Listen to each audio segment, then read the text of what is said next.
اعوذ باللہ من الشیطان الرجیم بسم اللہ الرحمن الرحیم۔ رذائل اخلاق پر گفتگو کا سلسلہ جاری ہے۔ اس سے قبل ہم جھوٹ کے موضوع پر سیر حاصل گفتگو کر چکے ہیں۔ آج اسی سلسلے کی دوسری کڑی ہے اور ہم غیبت کے موضوع پر گفتگو کریں گے۔ بطور خاص آج کی گفتگو میں غیبت کا لغوی اور اصطلاحی معنی، قرآنی آیات، احادیث نبویہ کے بیان کے بعد غیبت کے نقصانات، غیبت کا کفارہ اور غیبت کا عذاب بیان ہوگا۔ شامیانے میری غیبت میں ہوا تانتی ہے، گاؤں میں میرے نہ ہونے سے بڑی شانتی ہے۔ میری کوشش ہے کہ دنیا کو بنا دوں فردوس، اور دنیا مجھے ناکاروں میں گردانتی ہے۔ غیبت کے لغوی معنی غیر موجودگی کے ہیں۔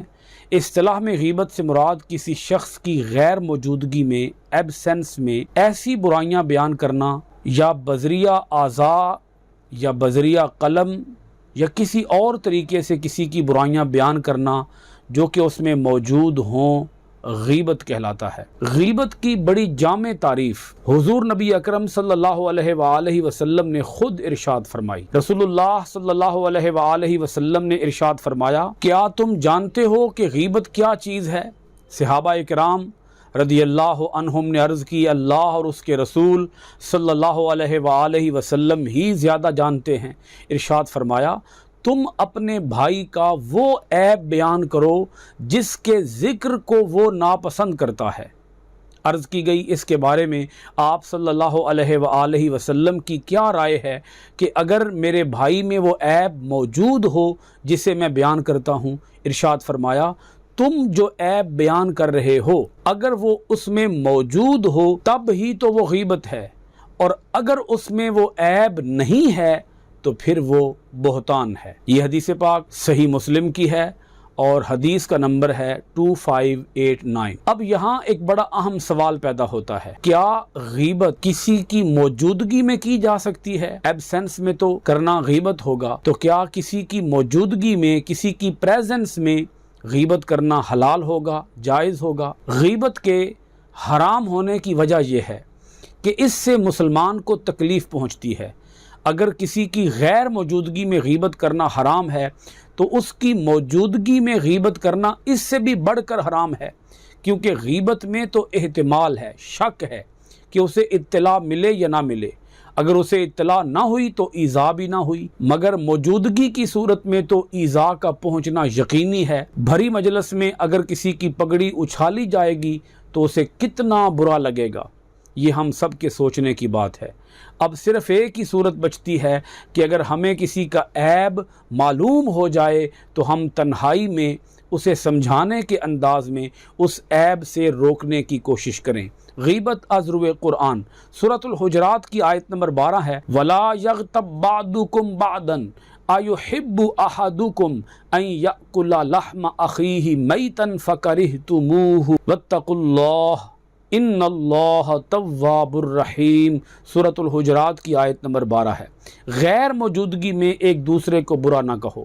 بھلا تم میں سے کسی کو یہ پسند ہے کہ کوئی اپنے مردہ بھائی کا گوشت کھائے تو تم اس بات کو ناپسند کرتے ہو؟ اللہ سے ڈرو، بے شک اللہ توبہ کو بہت قبول فرمانے والا ہے۔ یہاں ایک سوال ذہن میں پیدا ہوتا ہے، گوشت کھانے کی مثال کیوں دی؟ اس میں کیا لاجک تھی؟ مرنے کے بعد کسی کا گوشت کھانے کی مثال اس لیے دی کیونکہ جس طرح کسی کا گوشت کاٹنے سے اس کو ایذا ہوتی ہے، اسی طرح اس کی بدگوئی کرنے سے اسے قلبی تکلیف ہوتی ہے، اور در حقیقت ایک انسان کی عزت و آبرو گوشت سے کہیں بڑھ کر ہے۔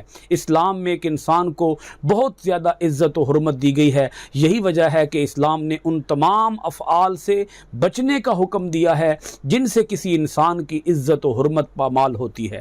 ان افعال میں سے ایک فعل کسی کے عیب تلاش کرنا اور اسے دوسروں کے سامنے بیان کر دینا ہے، جس سے اس شخص کو ذلت و رسوائی اور نفرت و ملامت کا سامنا کرنا پڑتا ہے۔ آیت کا شان نزول کیا ہے؟ یہ آیت کیوں نازل ہوئی؟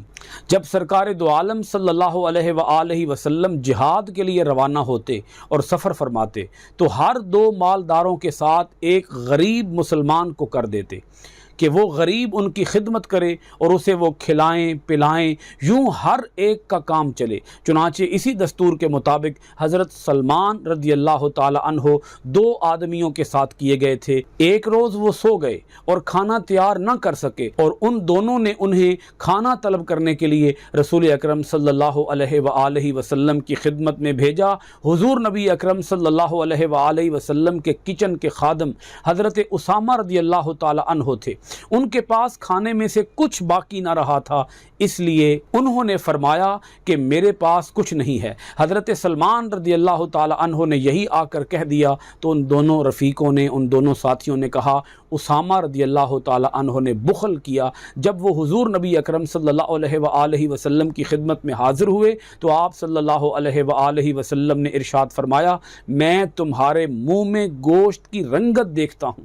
انہوں نے عرض کی، ہم نے گوشت کھایا ہی نہیں۔ ارشاد فرمایا، تم نے غیبت کی، اور جو مسلمان کی غیبت کرے اس نے مسلمان کا گوشت کھایا۔ دوسری آیت سنیے گا، وَيْلٌ لِّكُلِّ هُمَزَةٍ لُّمَزَةٍ، سورۃ الہمزہ کی آیت نمبر 1 ہے۔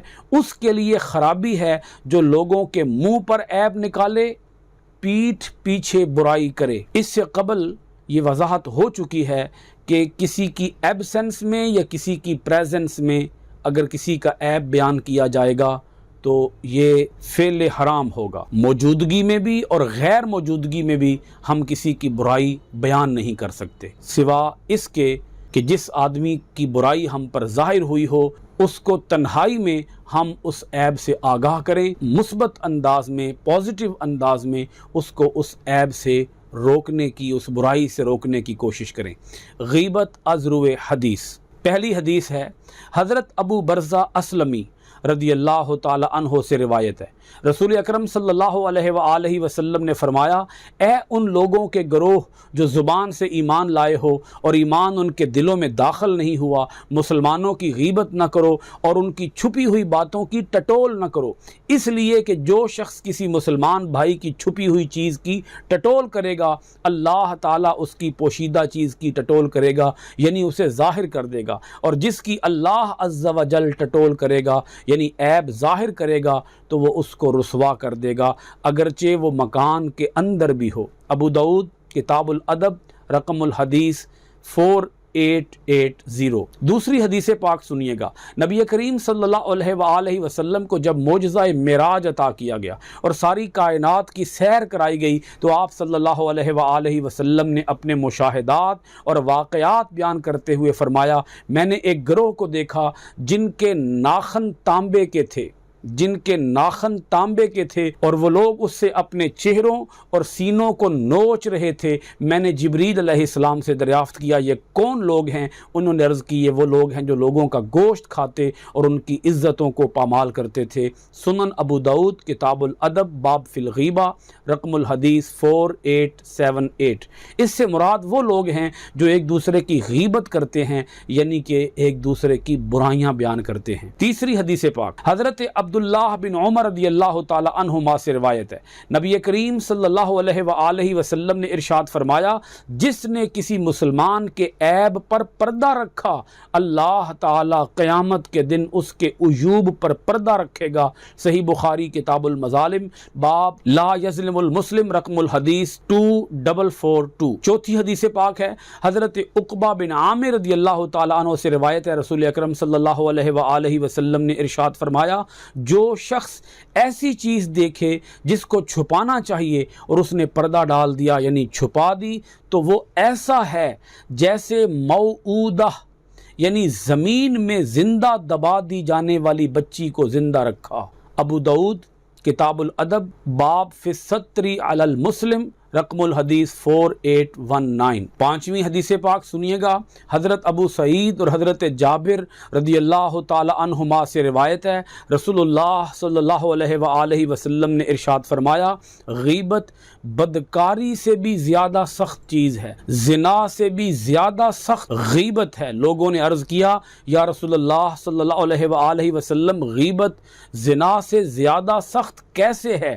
ارشاد فرمایا، مرد بدکاری کرتا ہے پھر توبہ کرتا ہے تو اللہ تعالیٰ اس کی توبہ قبول فرماتا ہے، اور غیبت کرنے والے کی تب تک مغفرت نہ ہوگی جب تک وہ معاف نہ کر دے جس کی غیبت کی ہے۔ شعب الایمان رقم الحدیث 6741۔ چھٹی حدیث پاک سنیے گا۔ حضرت ابو ہریرہ رضی اللہ تعالیٰ عنہ سے روایت ہے کہ رسول اللہ صلی اللہ علیہ وآلہ وسلم نے ارشاد فرمایا، جس نے دنیا میں اپنے بھائی کا گوشت کھایا اس کے پاس قیامت کے دن اس کے بھائی کا گوشت لایا جائے گا اور اس سے کہا جائے گا، تم جس طرح دنیا میں اپنے مردہ بھائی کا گوشت کھاتے تھے اب زندہ کا گوشت کھاؤ۔ وہ چیخ مارتا ہوا اور منہ بگاڑتا ہوا اسے کھائے گا۔ موجم الاوسط رقم الحدیث 1656۔ غیبت اور اتہام میں فرق کیا ہے یہ ذرا جان لیجئے۔ غیبت اور اتہام کا معنی ہے تہمت۔ غیبت سے مراد کسی شخص کی غیر موجودگی میں اس کی ایسی برائی بیان کرنا جو اس میں موجود ہو۔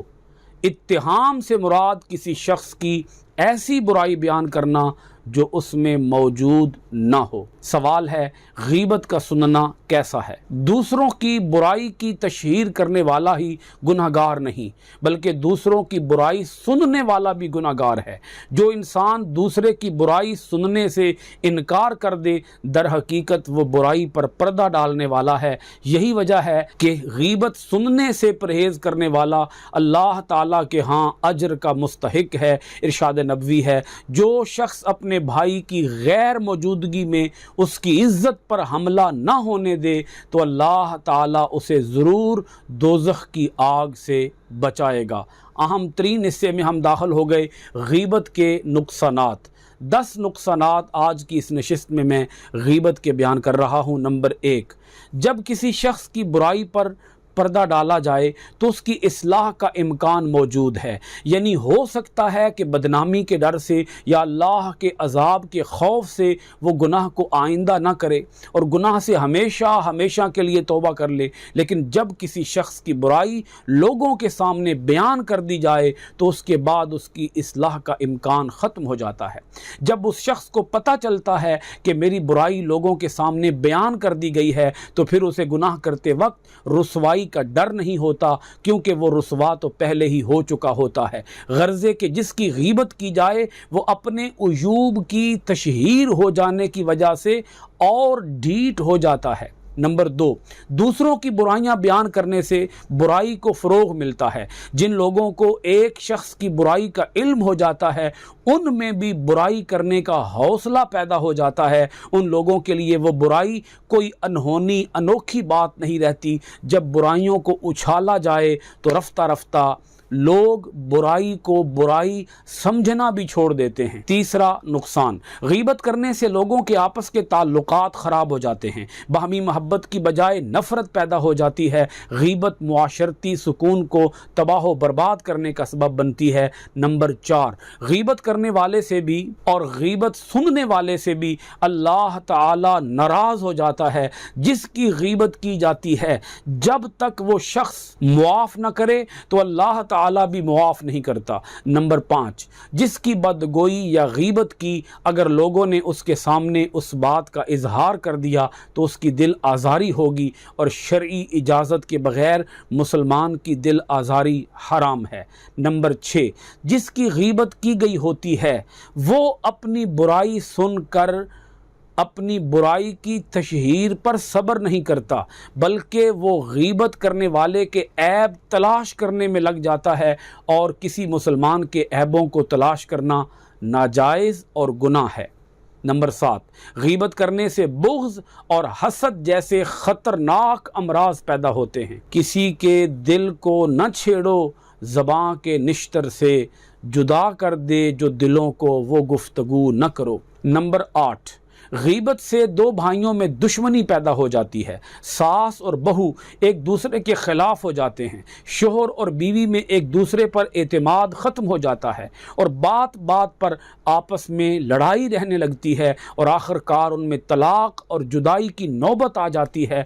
بھائی اور بہن کے درمیان تعلقات ٹوٹ جاتے ہیں اور یوں ہنستا بستا گھر اجڑ کر رہ جاتا ہے۔ نمبر 9،